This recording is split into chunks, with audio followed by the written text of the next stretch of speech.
తర్వాత ఇటీవల గవర్నమెంట్ వచ్చింది. వాళ్ళకి చెట్లంటే తెలియని గవర్నమెంట్ అది. చెట్టు వల్ల ఉపయోగం తెలియదు, చెట్లు నరకడం తప్ప చెట్లు పెట్టనే గవర్నమెంట్ అది. ఆ రోజు మనం అందరం మాట్లాడుకున్నాం, ఎక్కడన్నా ముఖ్యమంత్రి హెలికాప్టర్లో పోతా ఉంటే కింద నుండే చెట్లన్నీ ఎగిరిపోతాయి.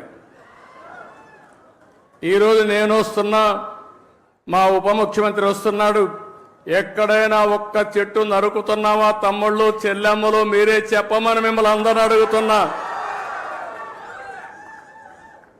చెట్లు పెంచడం బాధ్యత, చెట్లు నరకడం దుర్మార్గం. కొన్ని దేశాల్లో అయితే శాశ్వతంగా జైల్లో పెడతారు చెట్లు నరికితే. చెట్టు నరకాలంటే కూడా ప్రభుత్వ పర్మిషన్ ఇస్తే తప్ప చెట్టు నరకడానికి వీలు లేదు.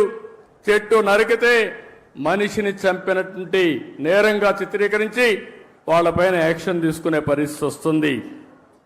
అందుకే నేను మిమ్మల్ని ఒకటే కోరుతున్నాం, 4-5 సంవత్సరాల్లో మన రాష్ట్రం కనీసం 37% గ్రీన్ కవర్ కావాల్సిన అవసరం ఉంది. దీనికి హార్టికల్చర్ డెవలప్ చేస్తాం. ఇప్పుడే పవన్ కళ్యాణ్ గారు చెప్పారు చాలా స్పష్టంగా. ఎప్పుడు కూడా నాకు ఒకసారి అనిపిస్తుంది, ఇవన్నీ మనం అనుకోవడం, ఇవన్నీ కానీ ఆచరించగలిగితే నేను ఒక మాట అడుగుతున్నా ఇక్కడ ఉండే వాళ్ళందరినీ, మీ లైఫ్లో 10 చెట్ల కంటే ఎక్కువ పెట్టి మేము పెంచుతున్నామని చేలిపైకెత్తండి. 10 చెట్ల కంటే ఎక్కువ.